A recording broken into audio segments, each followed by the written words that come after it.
I'm Liz Hirsch-Naftali. Welcome to the Capital Coffee Connection podcast. And today I have a very special guest. We have Lieutenant Governor Peggy Flanagan from Minnesota. And I am really excited because first, I have not had an opportunity to have somebody from Minnesota on. I have not had a lieutenant governor, and Peggy is also Native American, and she is an amazing young leader. And I've had some amazing young women leaders, but she is also quite special in that way. So I just want to say welcome. I know we're not in person having coffee, but until we do have a coffee in person, thank you for joining me. Thank you so much for having me. I'm excited to be a first of a few things on your podcast. This is great, Liz. Yeah. And also you are a first Native American leader to be a woman elected in an executive office in U.S. history. So that is quite special. Thank you. It is overdue. I'm the first, but not the last. I'll tell you that. Exactly. Isn't that true that we waited so long, but that you have been able to break that ceiling, and now there'll be others that can do it as well. Thank you. So welcome. The first thing that I would love to talk about is that you are a Native American. And could you tell us about the tribe you're from? And I know you have a special name, and just like to learn what it means, because I think sometimes in our country, we talk about it as a title or as a category, but we don't really get to know who people are and what that means. For sure. I'm happy to talk about that. So I think one of the ways that can be helpful to talk about is to just even introduce myself to you in the traditional way. We have a protocol that we use. And so I will do that, and then I'll explain a little bit. So Buju, Peggy Flanagan, and Dishnakaz, Ojibwe Wadamukwe, and Go, Wabaga, Ganikagnan Junjaba, Mayangan, and Nodame. I just said, my name is Peggy Flanagan. My English name is Peggy Flanagan. My Ojibwe name or spirit name is Speaks with a Loud and Clear Voice Woman. I'm a member of the White Earth Band of Ojibwe, which is a tribe located in Minnesota. And my family is the Wolf Clan. Everyone has a clan, and your clan has a role. And our role is to ensure that we're not leaving anyone behind, which is why I am so happy to be able to be in this role as well. So we have 11 Native nations who share their geography with the state of Minnesota. We have 7 Ojibwe and 4 Dakota communities. Those are the primary tribes in Minnesota. Part of my identity as a Native woman or as an Anishinaabe is to make sure that I am doing right by people and by community, taking care of this next generation, which is where I've focused a lot of my work. But I think the most important thing for folks to know is that we are contemporary people who still exist. You know, I have colleagues who I worked with when I was in the legislature. I gave my retirement speech, and one of my former colleagues came up to me and he said, I didn't know that you were Native American. I thought they were all dead. It was interesting. And in Minnesota, we use Minnesota interesting, right? I said, surprise. I sort of didn't know what else to say in that moment. But I thought, here's someone who absolutely has Native people in their district. We are everywhere. And I think that's incredibly important to know, because if you don't believe that people exist, or you think that we are somehow a relic of the past, right, then you don't feel the need to address our policy issues or to invest in our communities. And I think that's probably the most important thing for your listeners to know, is just that we exist as contemporary people, and we have sovereign governments, and we are in the Constitution as with political identities. So we don't have exclusively a racial identity, but it really is a political identity. I'm a dual citizen of the United States of America and the Minnesota Chippewa tribe, or, the White Earth Nation. So that's a little bit, No, I love it. Thank you. And again, for me, it's also, I don't know these things, so I really appreciate it. Yeah. And then your job is a lieutenant governor. And can you talk a little bit about what the lieutenant governor does? Sure. Growing up, I didn't dream of becoming lieutenant governor. That was not my path. But I think there are many things in my life that led me to this role. The most important thing, I think, for lieutenant governors is, of course, to be ready and to be ready if, God forbid anything happens to our governor. And, Governor Walz and I work very closely together. I think in each state, it varies what the role of a lieutenant governor is. But I always say, don't sleep on lieutenant governors, because many of us come from community, come from movement-based work, and many of us have been engaged in a lot of policy work. And that's certainly what led me to this role. We've got, with Democratic lieutenant governors, we're the most diverse group of elected officials in the country. 80% of us are either women or people of color or Indigenous. And I think that speaks to the sort of changing face of politics, but also that we've got leaders from diverse communities across the country who are in these roles, and also, I think, providing an opportunity for people to see themselves reflected in these leaders and maybe see something that they didn't see before growing up. Yeah, the purpose of this podcast is to talk about the heart and humanity of our leaders. And I've been very fortunate to have people who are quite diverse, and from both the Republican side of the aisle, the Democratic side of the aisle. And while we stay away from policy, sometimes what you learn through this is that, like, some things that appear to be policy are really just bipartisan because they affect everyone. And so while, I don't go into like the latest legislation or those kind of items, it is very interesting because we have so much more in common and we share than that divides us. And what you've just described is like people from all over the country who are lieutenant governors, and they're diverse, but you all come together to try to make things better for people in your states, which is huge. Each of us have lived experience. And if we are doing these jobs in the right way, we are bringing our full selves into these roles and into these offices. Yeah. And also what I love is that kids, and I know you have a daughter, but that children can look and see that a Native American young woman can be a leader. And that tells both boys and girls what the potential is. So I think that's also very special and important for young people to be able to like look up at, or for parents to like say, oh, wow, my kid could be this, because we don't live in a world where you can sometimes imagine things. You have to see it to believe that it's possible. That's absolutely right. And I think about, my daughter, who now, this completely different than the reality in which I grew up, right? She has, Auntie Deb, who's the Secretary of the Department of Interior, right? Mm-hmm. And Deb Holland, or, Auntie Sharice, who's in Congress, or her, her Auntie Jamie, who's the chair of the Judiciary Committee, right, in the House of Representatives here in Minnesota. Mm-hmm. Anything is possible. Right. And so I think that we are just in this moment where things are so different. And I can't wait to see what is possible for her and for other young people who are so much, what they see in is possible in their future is so much bigger than anything I could even possibly have imagined, and what that just means for their trajectory and for our future as a whole. Yeah, that's what it keeps us optimistic about the future, right? How old is your daughter? She's 11.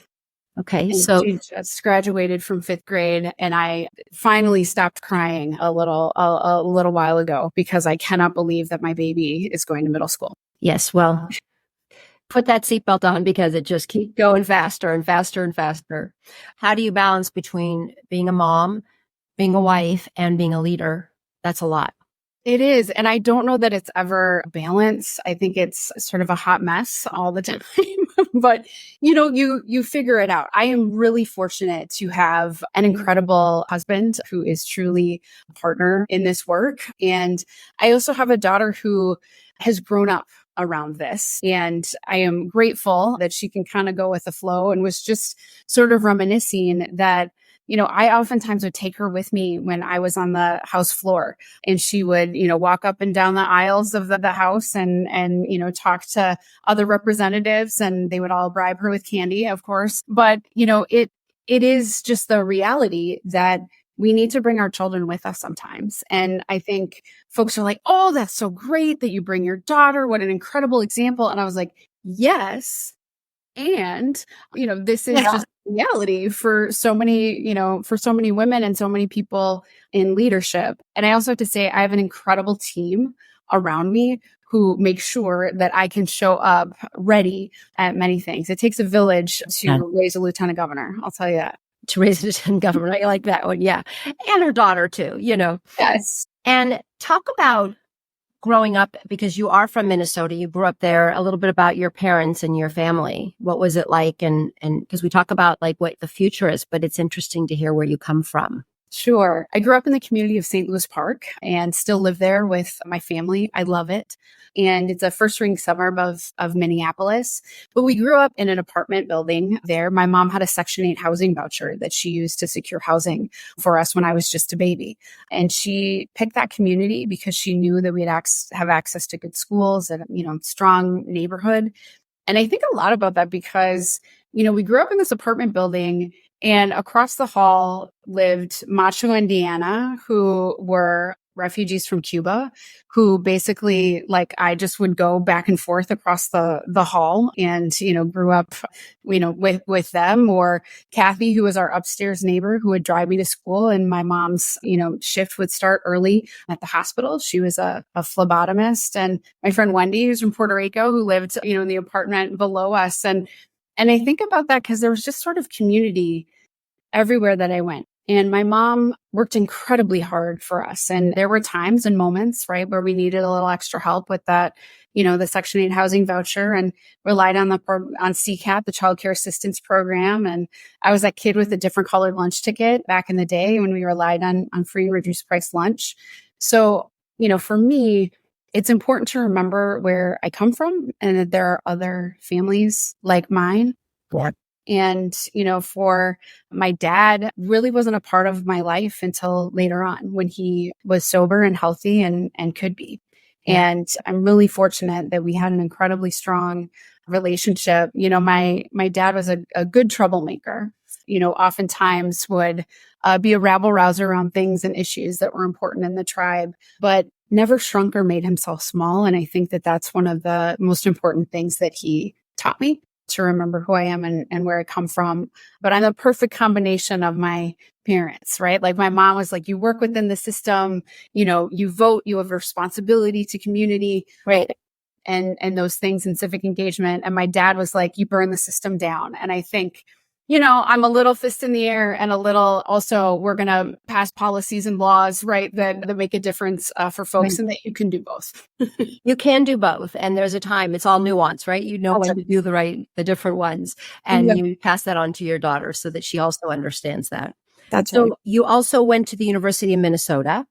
And obviously all of your class, and I appreciate your story about like the different color voucher, because I think that some people just don't realize, like, as a child, what that means. Like, you kind of know you're different and you have to hand it and someone has to see it. And there has to be something for every child that has to do a different process than the rest of the kids or than the majority and that's heartbreaking for me to hear it now. But I think that when I hear your voice and your strength, that some of it comes from having to go through that experience.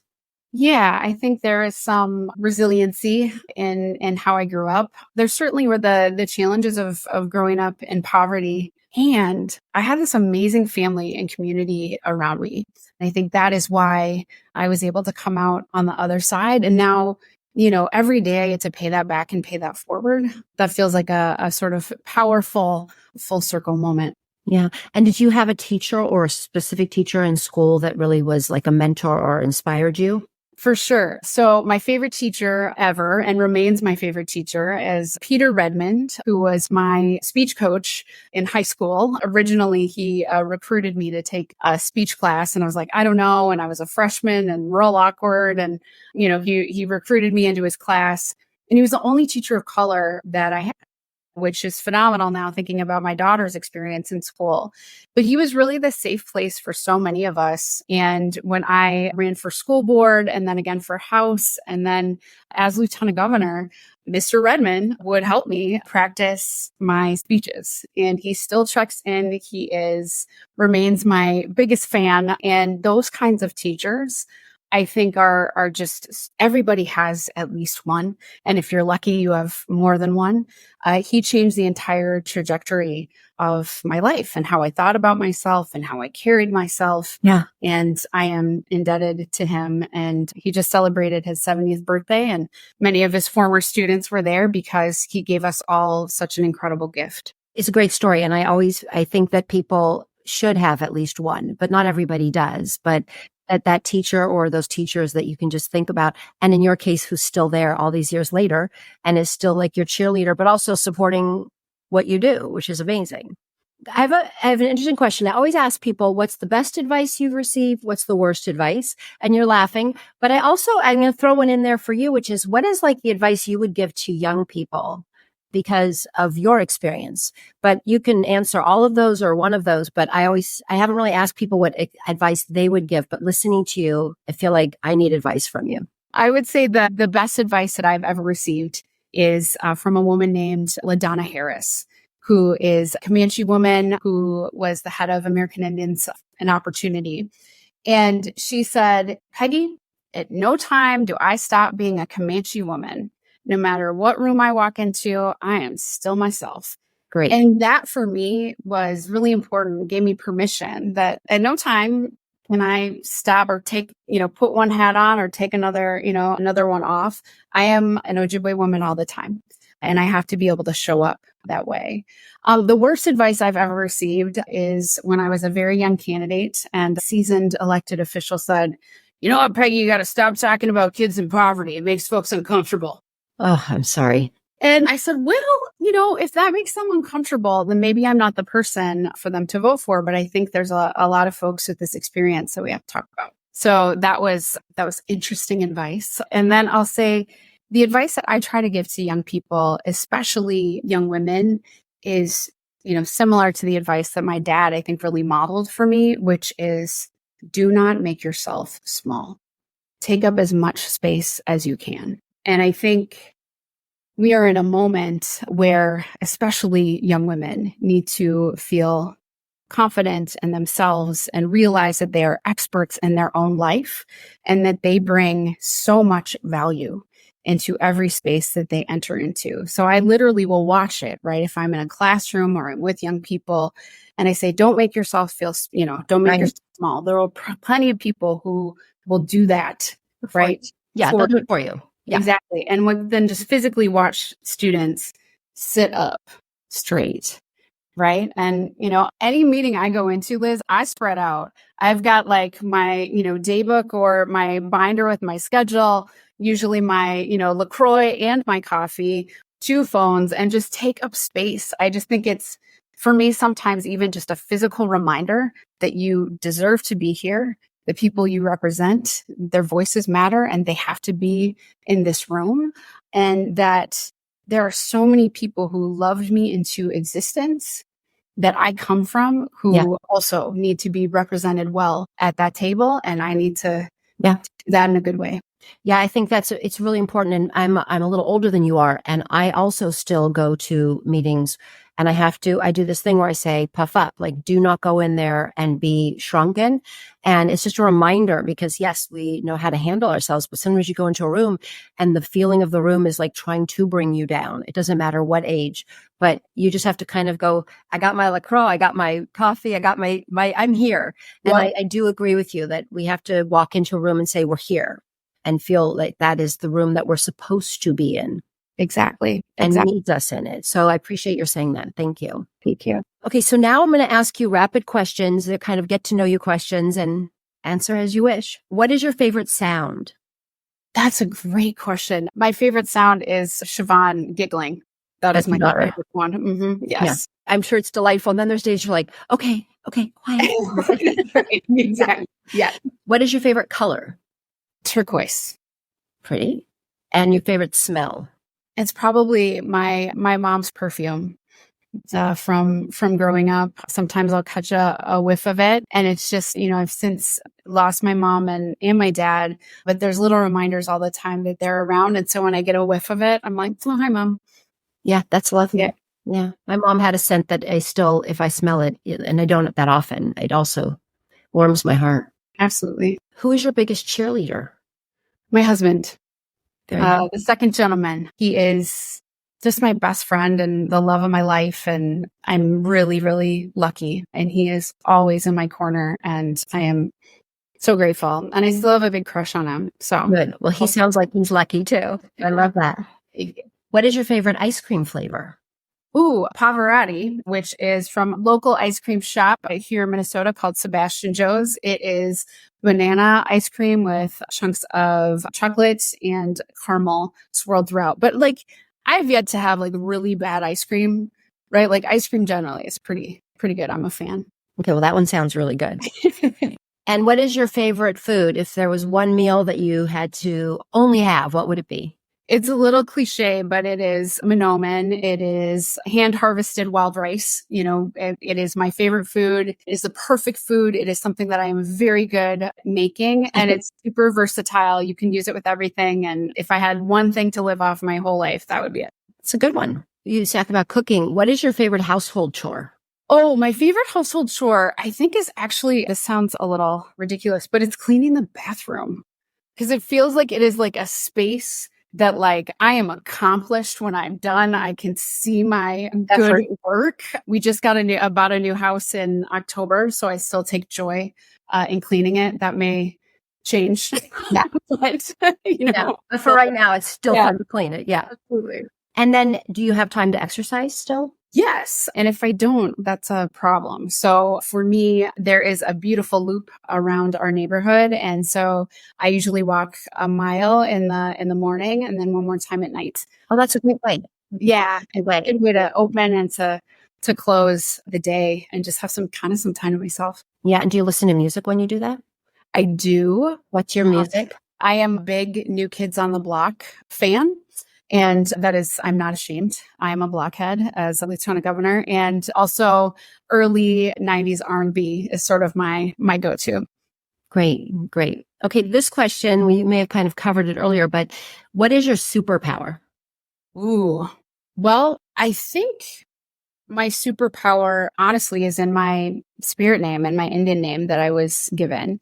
Speaks of the loud and clear voiced woman. I think there is a lot of, when I actually was named in a ceremony a year ago.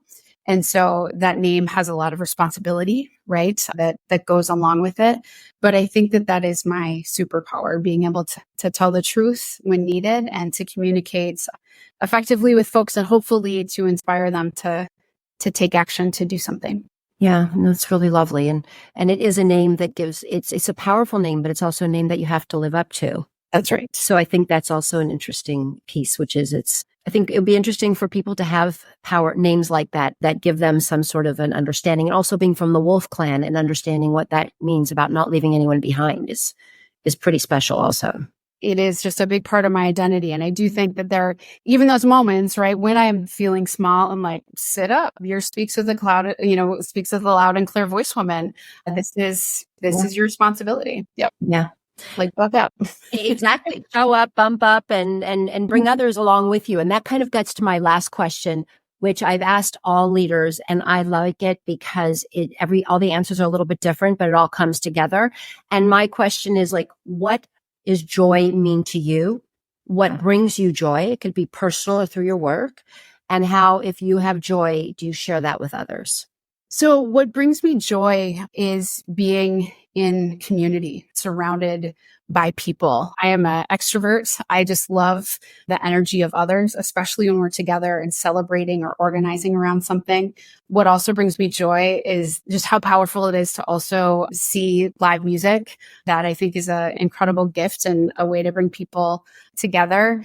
The last thing is just like being with my family, taking time down to just play and be silly. I feel like so much of what we do every day is just hard, and just remembering to play. And I think one of my favorite things about, being with my daughter, with Siobhan, she's super creative and artistic and, silly all the time, and reminds me what it was like to be a kid and to just pause and take care of myself, celebrate in that moment. And nobody makes me laugh harder than she does. So I experience my most joyful moments just being with my kid. I love it. Yeah. I don't have anything else to say. I mean, it's one of those things that you just think to yourself, yeah. I sometimes with my kids, we have like these dance parties in the morning, or, all of a sudden you like dance for like 2 minutes and it's exhausting. And you're not exhausting, but you're just moving so crazy. Yeah. And then afterwards you're just so happy because you've done it. I've done it with my kids. It's not the same as waking up and going, okay, I'm going to do a 10-minute workout. So I totally appreciate that. And Look, the one thing that I've learned, and I've never met you in person. I look forward to it, but I've heard you speak and I know who you are. And I just want to say thank you for showing up, and thank you for, I'm sure the LaCroix water's to your left and there's a coffee to your right, but that you're here and that your message is really, your name is loud and clear, and that you'll keep using that voice to make other people's lives better, but really just for sharing yourself, because the authenticity in which you spoke today, I think will resonate with a lot of people. Thank you, Liz. I appreciate it so much. And thank you for showing just the human side of leaders, which so often gets missed. So I really appreciate the opportunity. Chimigwech, thank you so much. Well, thank you. Hi, it's Liz. Please join me every Tuesday for coffee to talk about heart and humanity with our elected leaders. Remember to hit subscribe to get an alert when a new episode is live and for exclusive content. Ciao.